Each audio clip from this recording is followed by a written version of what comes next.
आइल्स का एग्ज़ाम देने के बाद बहुत सारे बच्चे कंप्लेंट करते हैं कि सर मैंने बहुत ज़्यादा मेहनत करी थी लेकिन मेरा रीडिंग में स्कोर नहीं आया। मैंने बहुत ज़्यादा मेहनत करी थी लेकिन मेरा राइटिंग में स्कोर नहीं आया। मैंने बहुत ज़्यादा मेहनत करी थी, मेरा लिसनिंग में स्कोर नहीं आया। ऐसी बहुत सारी कॉमन कंप्लेंट्स बच्चे अक्सर करते रहते हैं। और अगर आप लोग जिन्होंने फरवरी में एग्ज़ाम देना है, चाहे वो 4 फरवरी को देना है, किसी ने 11 फरवरी को देना है, 16 फरवरी को देना है, 25 फरवरी को देना है, ये सब गलतियां जो नवंबर और दिसंबर वाले और जनवरी वाले कर चुके हैं, जो उन्होंने गलतियां करी हैं वो आपको रिपीट नहीं करनी है। और अगर आप लोग भी चाहते हैं कि आपको उन गलतियों के बारे में पता चले जिनकी वजह से उनका स्कोर नहीं आया है, उनको कंट्रोल करने के लिए ये वीडियो आपके लिए बहुत ज्यादा वैल्यूएबल है। आपको ये वीडियो बिल्कुल एंड तक देखना है। 1 सेकंड के लिए भी आपने स्किप कर दिया तो आपका काम खराब हो सकता है। तो चलिए हम बिना टाइम वेस्ट किए वीडियो स्टार्ट करते हैं। नमस्कार दोस्तों, मेरा नाम है सतनाम सिंह सोहल और आप देख रहे हैं सतनाम सर आइल्स। तो स्टार्ट करते हैं। कुछ कॉमन गलतियां जो स्टूडेंट करते हैं और आपको मैं इसका सोल्यूशन भी बताने वाला हूं। चलिए जी, हम पहली गलती की तरफ बढ़ते हैं जो अक्सर ही स्टूडेंट जो है वो करते हैं कि जैसे आप लोगों को पता है कि जब स्टूडेंट्स लिसनिंग करने जाते हैं तो वो क्या कॉमन गलतियां करते हैं, उसके बारे में मैं आपको पहले बता देता हूं। सबसे पहली जो मिस्टेक है वो है कि बहुत सारे स्टूडेंट जो हैं वो इंस्ट्रक्शंस को अच्छे से नहीं पढ़ते हैं। ठीक है जी, जैसे कि आप लोगों ने देखा कि लिसनिंग में अभी थोड़ा सा ट्रेंड उन्होंने चेंज कर दिया है। ठीक है जी, मैंने वैसे अपनी पहली वीडियोस में भी आप लोगों को इसके बारे में बताया था कि आप लोगों को नो मोर देन 2 वर्ड्स और नो मोर देन 3 वर्ड्स वाले जो ब्लैंक्स होती हैं उसकी प्रैक्टिस आपको कर लेनी है। लेकिन स्टूडेंट नहीं करते हैं, उनको लगता है कि सर ऐसे ही बोलते रहते हैं और उसकी वजह से उनकी जो प्रैक्टिस है वो सिर्फ और सिर्फ 1 वर्ड वाले की ही प्रैक्टिस करते हैं, जिसकी वजह से जब वो एग्जाम में बैठते हैं तो तब उनके सामने no more than 2 words, no more than 3 words वाली ब्लैंक्स आ जाती हैं, जिसकी वजह से एंड ऑफ द डे वो आंसर ठीक सुनने के बावजूद भी आंसर उनका गलत हो जाता है। ठीक है, तो आप लोगों को इसका सोल्यूशन क्या है? आप लोगों को रियल एग्जाम टेस्ट जो है उसकी प्रैक्टिस करनी है। ठीक है जी, जो ऑलरेडी एग्जाम में आ चुके हैं। अगर किसी स्टूडेंट को वो बाय करने हैं 100 रुपीज में आपको मैं 16 टेस्ट दे दूंगा। ठीक है, आपको चाहिए तो मेरे साथ आप कांटेक्ट कर सकते हैं, नंबर आपको स्क्रीन के ऊपर दिख रहा है। चलिए जी, बढ़ते हैं अपनी नेक्स्ट मिस्टेक की तरफ। जो नेक्स्ट मिस्टेक है वो है आपकी वोकैबुलरी। अभी मैं लिसनिंग की बात कर रहा हूं, उसके बाद राइटिंग और फिर रीडिंग की भी बात करेंगे। लिसनिंग की बात कर रहा हूं तो सेकंड जो मिस्टेक है वो है लैक ऑफ वोकैबुलरी। मतलब जब स्टूडेंट सॉल्व करते हैं मैप को तो उनके पास वोकैबुलरी नहीं होती है। ठीक है जी, आपको पता है मैप जो होते हैं वो सिर्फ और सिर्फ वोकैबुलरी के ऊपर ही बेस्ड होते हैं। तो आपको जो है इसकी वोकैबुलरी की अच्छे से प्रैक्टिस करनी चाहिए। किसी भी स्टूडेंट को चाहिए तो मैं आपको इसकी जो वोकैबुलरी है वो भी आपको साथ में दे दूंगा, जो स्टूडेंट हमसे मटेरियल लेगा। ठीक है जी, अगर हम नेक्स्ट मिस्टेक की बात करें जो बहुत ज्यादा कॉमन है वो है कि आप लोग लिसनिंग में स्पीकर का नाम याद नहीं रखते हैं। लिसनिंग में बहुत सारे आंसर्स ऐसे होते हैं जो सिर्फ और सिर्फ एक स्पीकर के नाम के ऊपर होता है। तो जब हम स्पेशली जब हम सेकंड या थर्ड सेक्शन करते हैं उसमें कुछ क्वेश्चन सिर्फ और सिर्फ स्पीकर के नाम पर होते हैं।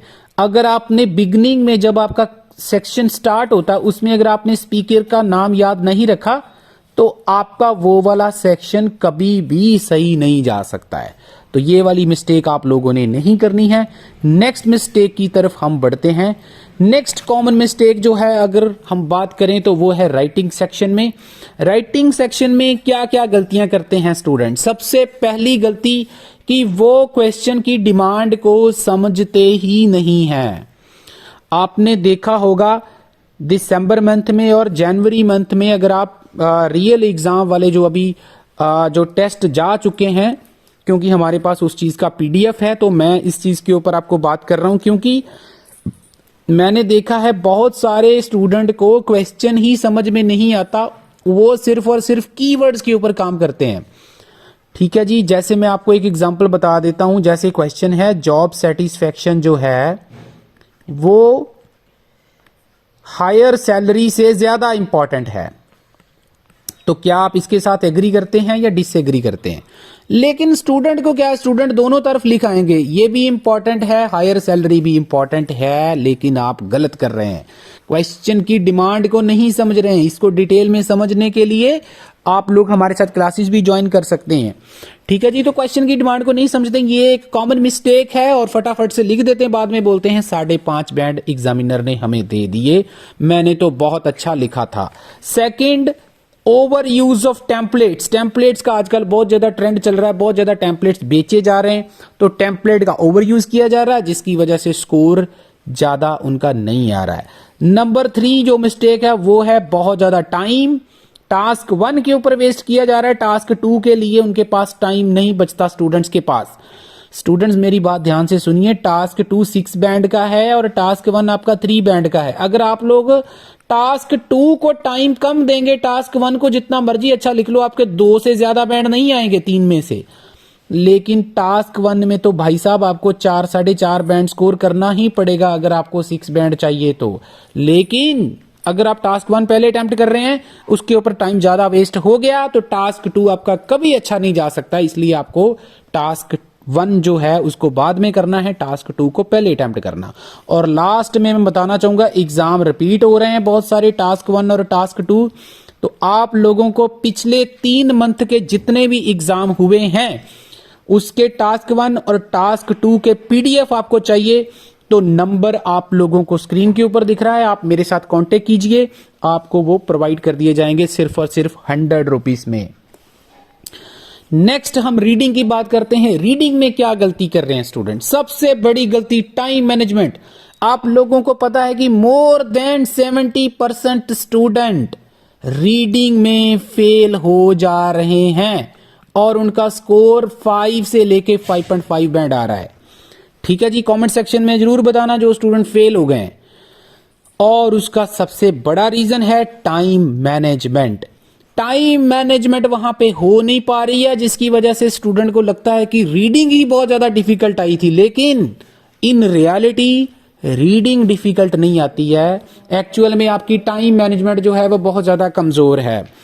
तो इसका क्या रीजन है कि आप लोग, सबसे पहला रीजन है कि आप लोग सबसे पहला जो पैसेज होता है उसके ऊपर 20 मिनट से ज्यादा का टाइम कंज्यूम कर रहे हैं।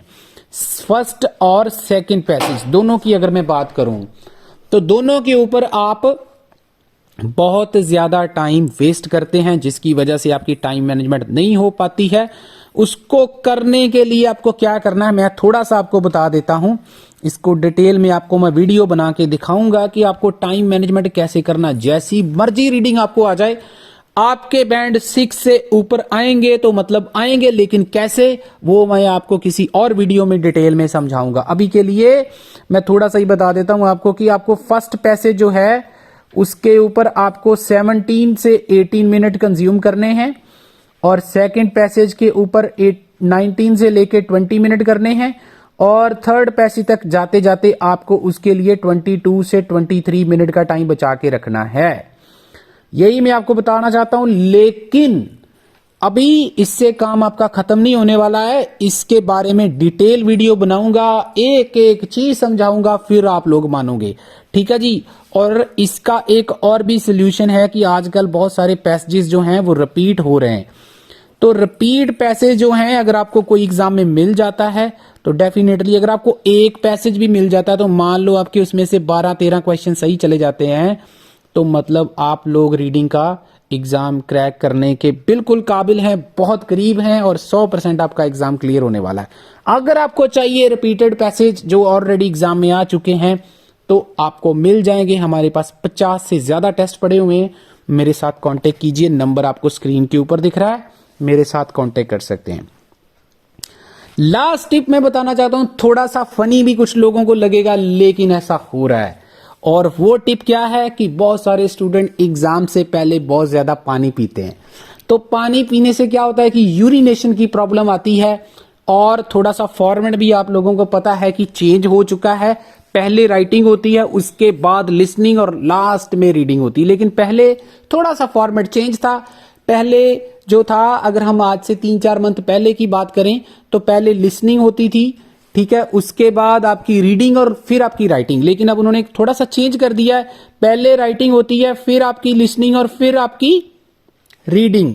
तो इसमें प्रॉब्लम क्या आ रही है कि जब आप लोग इसके ऊपर ज्यादा टाइम वेस्ट कर दोगे, क्योंकि राइटिंग आपको 1 आवर की होती है, तो आप बहुत ज्यादा पानी पी के अगर एग्जाम में बैठे हो तो 1 आवर में आपको यूरिनेशन के लिए जाना पड़ सकता है। लेकिन जो बहुत सारे स्टूडेंट फर्स्ट टाइम एग्जाम देते हैं वो अपने इन्विजिलेटर से पूछते ही नहीं है, क्योंकि उनको बहुत ज्यादा डर लग रहा होता है। तो इसकी वजह से वो जो है मतलब उनसे पूछते नहीं है और फिर वो बैठे रहते हैं। लेकिन जब उनकी लिसनिंग स्टार्ट होती है तो अनकंफर्टेबल वो फील करते हैं, जिसकी वजह से उसका इफेक्ट आपके स्कोर के ऊपर भी पड़ता है। थोड़ा सा फनी आपको लग सकता है, लेकिन ये रियलिटी है। ठीक है जी, अच्छा लगा तो कमेंट भी करना और लाइक भी कर देना इस वीडियो को। और लास्ट में मैं बताना चाहता हूं, कोई भी स्टूडेंट अगर किसी को पीडीएफ चाहिए लिसनिंग, रीडिंग, राइटिंग का, तीनों चीजों का, सिर्फ और सिर्फ आपको 300 रुपीज में सारा मटेरियल मिल जाएगा। अगर किसी को इंडिविजुअल चाहिए तो वो आप लोगों को 100 रुपीज में राइटिंग, 100 रुपीज में लिसनिंग, 100 रुपीज में रीडिंग, आपको जैसा भी मटेरियल चाहिए मिल जाएगा। आपको 1000, 1500 रुपया, 600 रुपया खर्च करने की जरूरत नहीं है। आप मेरे साथ कांटेक्ट कीजिए, आपको अफोर्डेबल रेट्स के ऊपर सारा कुछ मिल जाएगा। चैनल को सब्सक्राइब कर लेना है और इंस्टाग्राम पे जो हमारा पेज है सतनाम सर, उसको भी आपने फॉलो करना है और टेलीग्राम ग्रुप जो भी है उसको भी आप लोगों ने ज्वाइन कर लेना।